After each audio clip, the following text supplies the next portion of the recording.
Assalamualaikum warahmatullahi wabarakatuh.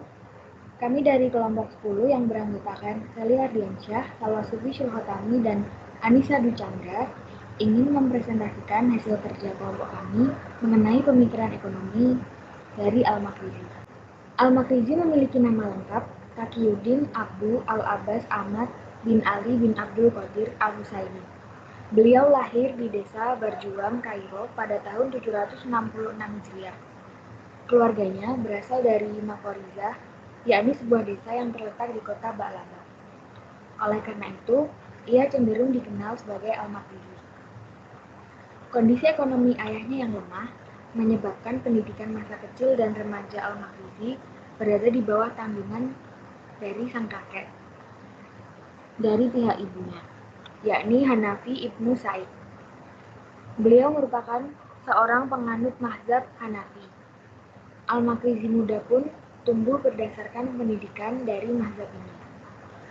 Setelah kakeknya meninggal dunia pada tahun 786 Hijriah, Al-Makrizi beralih ke mazhab Syafi'i.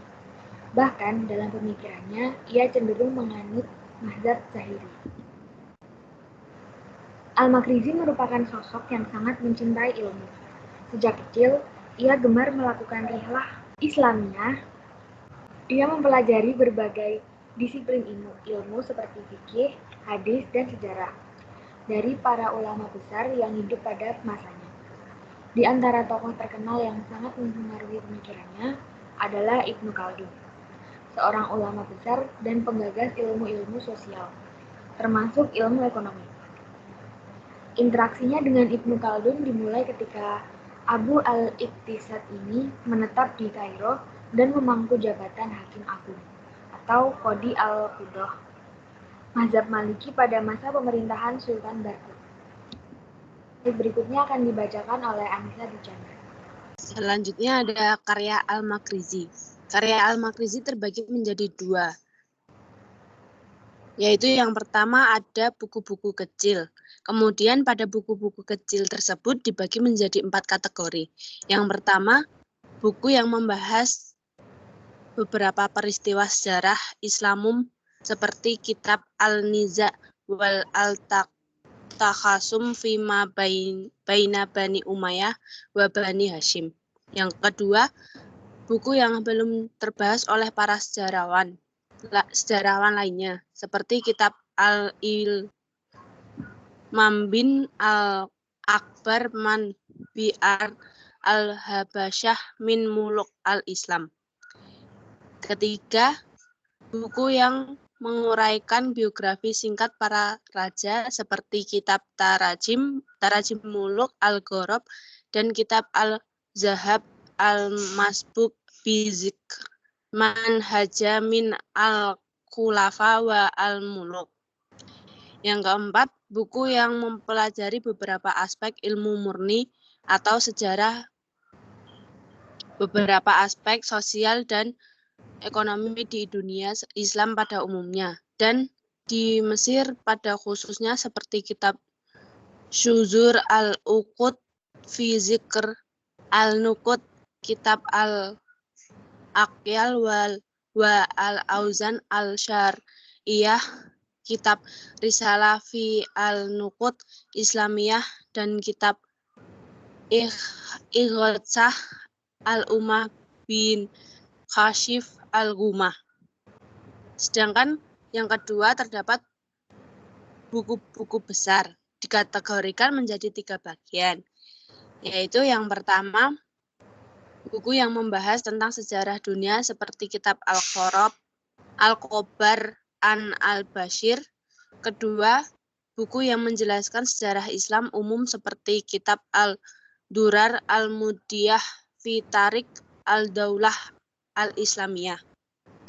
Dan yang ketiga, buku yang menguraikan sejarah Mesir pada Islam, kitab Al-Mawais wa Al-Itibar Bizikr Al-Kittah wa Al-Atsar, kitab Itiyas Al-Hunafah Bizikr Al-Aimah Al-Fatimin Al-Muluk. Slide berikutnya akan dibacakan oleh Celia Diansyah. Selanjutnya, pemikiran Al-Maqrizi. Konsep uang, sejarah dan fungsi uang. Menurut Al-Maqrizi, baik pada masa sebelumnya maupun setelah kedatangan Islam, mata uang digunakan oleh umat manusia untuk menentukan berbagai harga barang dan biaya tenaga kerja. Untuk mencapai tujuan ini, mata uang yang dipakai hanya terdiri dari emas dan perak. Dalam sejarah perkembangannya, Al-Maqrizi menguraikan bahwa bangsa Arab Jahiliyah menggunakan dinar emas dan dirham perak sebagai mata uang mereka yang masing-masing diadopsi dari Romawi dan Persia serta mempunyai 2 kali lipat Islam. Dan Rasulullah SAW menetapkan berbagai praktik muamalah yang menggunakan kedua mata uang tersebut,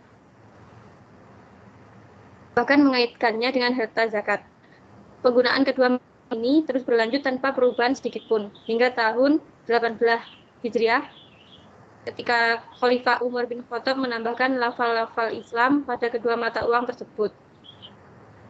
Al-Maqrizi mengindikasikan bahwa mata uang yang dapat diterima sebagai standar nilai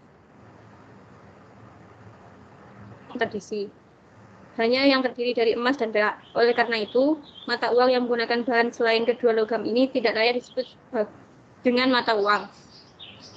Al-Maqrizi menyadari bahwa bukan satu-satunya faktor yang mempengaruhi kenaikan penggunaan mata uang emas dan perak tidak serta menghilangkan inflasi dalam perekonomian, karena inflasi juga dapat terjadi akibat faktor alam dan tindakan sewenang-wenang dari penguasa.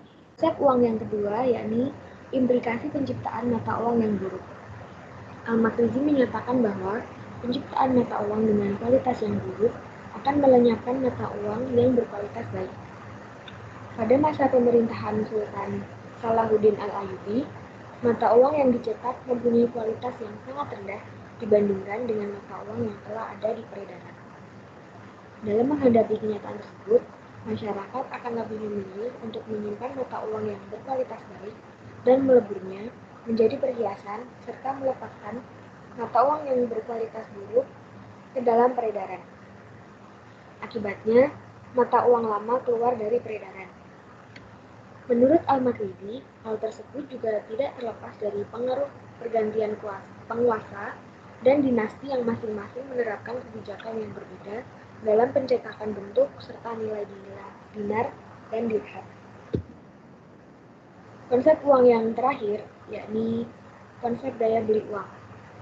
Menurut Al-Maqrizi, pencetakan mata uang harus disertai dengan perhatian yang lebih besar dari pemerintah untuk menggunakan uang tersebut dalam bisnis selanjutnya. Pengabdian terhadap hal ini sehingga terjadi peningkatan yang tidak seimbang dalam pencetakan uang dengan aktivitas produksi dapat menyebabkan daya beli real uang mengalami penurunan. Pemikiran Al-Maqrizi yang kedua yakni teori inflasi. Al-Maqrizi menyatakan bahwa peristiwa inflasi merupakan sebuah fenomena alam yang menimpa kehidupan seluruh masyarakat di seluruh dunia sejak masa dahulu hingga sekarang. Menurutnya, inflasi terjadi karena harga-harga secara umum mengalami kenaikan dan berlangsung secara terus-menerus. Pada saat ini, persediaan barang dan jasa mengalami kelangkaan karena konsumen sangat membutuhkannya, sehingga mereka harus mengeluarkan lebih banyak uang untuk sejumlah barang dan jasa yang sama.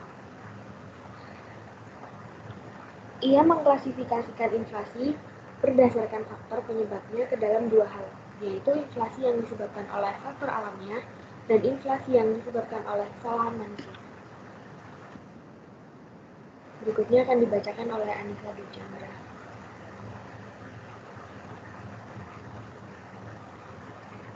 Yang pertama ada inflasi alamiah. Menurut Al-Maqrizi, ketika suatu bencana alam terjadi, berbagai bahan makanan dan hasil bumi lainnya mengalami penurunan yang sangat drastis dan terjadi kelangkaan. Di lain sisi, karena sifatnya yang sangat signifikan dalam kehidupan, permintaan terhadap berbagai barang itu mengalami peningkatan. Harga-harga melambung tinggi jauh melebihi daya beli masyarakat. Akibat Akibatnya, transaksi ekonomi mengalami kemacetan, bahkan berhenti sama sekali, yang pada akhirnya menimbulkan bencana kelaparan. Bencana kelaparan, wabah penyakit, dan kematian di kalangan masyarakat. Untuk menanggulangi bencana itu, pemerintah mengeluarkan sejumlah besar dana yang mengakibatkan pembendaharaan negara mengalami penurunan drastis karena di sisi lain, pemerintah tidak memperoleh pemasukan berarti. Dengan kata lain, pemerintah mengalami defisit anggaran dan negara secara baik secara politik, ekonomi, maupun sosial menjadi tidak stabil yang kemudian menyebabkan keruntuhan sebuah pemerintahan.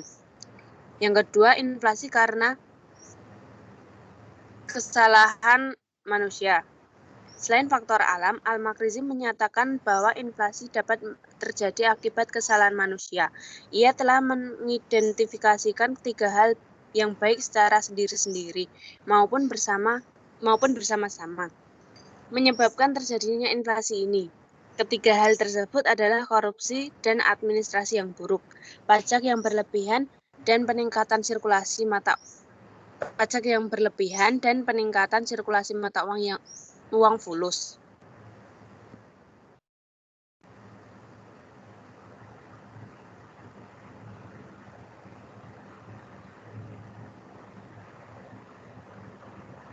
Yang ketiga, terdapat korupsi dan administrasi yang buruk. Al-Makrizi menyatakan bahwa pengangkatan para pejabat pemerintah yang berdasarkan pemberian suap dan bukan karena kapabilitasnya akan menempatkan orang-orang yang tidak mempunyai kredibilitas pada berbagai jabatan penting dan terhormat, baik di kalangan legislatif, yudikatif, maupun eksekutif. Kondisi ini selanjutnya sangat mempengaruhi moral dan efisiensi administrasi sipil dan militer. Ketika berkuasa, para pejabat tersebut mulai menyalahgunakan kekuasaan untuk meraih kepentingan pribadi, baik untuk memenuhi kewajiban finansialnya maupun untuk kemewahan hidup. Mereka berusaha untuk mengumpulkan harta sebanyak-banyaknya dengan menghalalkan segala cara. Merajalelanya ketidakadilan para pejabat tersebut telah membuat kondisi rakyat semakin memprihatinkan. Sehingga mereka terpaksa meninggalkan kampung halaman dan pekerjaannya. Akibatnya terjadi penurunan drastis jumlah penduduk dan tenaga kerja, hasil-hasil produksi yang sangat berimplikasi terhadap penurunan penerimaan pajak dan pendapatan negara. Slide berikutnya akan dibacakan oleh Celia Diansyah. Yang keempat, pajak yang berlebihan. Menurut Al-Makrizi, akibat dominasi para pejabat bermental korup dalam suatu pemerintahan, pengeluaran negara mengalami peningkatan yang sangat drastis. Sebagai kompensasinya, mereka menerapkan sistem perpajakan yang menindas rakyat dengan memberlakukan berbagai pajak baru serta menaikkan tingkat pajak yang sudah ada. Frekuensi berbagai pajak untuk pemeliharaan bendungan dan pekerjaan yang serupa semakin meningkat. Konsekuensinya, biaya-biaya untuk penggarapan tanah, penaburan benih, pemungutan hasil panen, dan sebagainya meningkat. Akibatnya, para petani kehilangan motivasi untuk bekerja dan memproduksi. Mereka lebih memilih meninggalkan tempat tinggal dan pekerjaannya daripada selalu hidup dalam penderitaan untuk kemudian menjadi pengembara di daerah-daerah pedalaman. Dengan demikian, terjadi penurunan tenaga kerja dan peningkatan lahan tidur yang akan sangat mempengaruhi tingkat hasil produksi padi serta hasil bumi lainnya, dan pada akhirnya menimbulkan kelangkaan bahan makanan serta meningkatkan harga-harga. Pemikiran Al-Makrizi yang terakhir yakni peningkatan sirkulasi mata uang fulus. Awalnya uang fulus mempunyai nilai intrinsik jauh lebih kecil dibandingkan dengan nilai nominalnya yang dicetak sebagai alat transaksi untuk memenuhi kebutuhan hidup sehari-hari yang tidak signifikan. Oleh sebab itu, jumlah mata uang ini hanya sedikit yang terdapat dalam peredaran. Ketika terjadi defisit anggaran sebagai akibat dari perilaku buruk dari para pejabat yang menghabiskan uang negara untuk berbagai kepentingan pribadi dan kelompoknya, pemerintah melakukan pencetakan uang fulus secara besar-besaran. Sebagai penguasa, mereka mengeluarkan maklumat yang memaksa rakyat untuk menggunakan mata uang itu. Jumlah fulus yang dimiliki masyarakat semakin besar dan sirkulasinya mengalami peningkatan yang sangat tajam, sehingga fulus menjadi mata uang yang dominan saat itu. Al-Makrizi mengemukakan bahwa kebijakan pemerintah yang mencetak fulus secara berlebihan tersebut berimplikasi terhadap keberadaan mata uang lainnya. Seiring dengan keuntungan besar yang diperoleh dari percetakan fulus tersebut, pemerintah menghentikan pencetakan perak sebagai mata uang. Sejumlah dirham yang dimiliki masyarakat dilebur menjadi perhiasan. Sebagai hasilnya, mata uang dirham mengalami kelangkaan dan menghilang dari peredaran.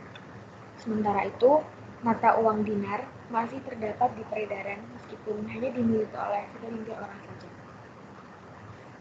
Kebijakan pencetakan fulus secara besar-besaran tersebut, menurut Al-Makrizi, sangat mempengaruhi penurunan nilai mata uang secara drastis, yang berakibat uang tidak lagi bernilai dan harga-harga melambung tinggi, yang pada gilirannya menimbulkan kelangkaan bahan makanan. Sekian materi dari kelompok kami yang bisa saya sampaikan. Kurang lebihnya mohon maaf. Wassalamualaikum warahmatullahi wabarakatuh.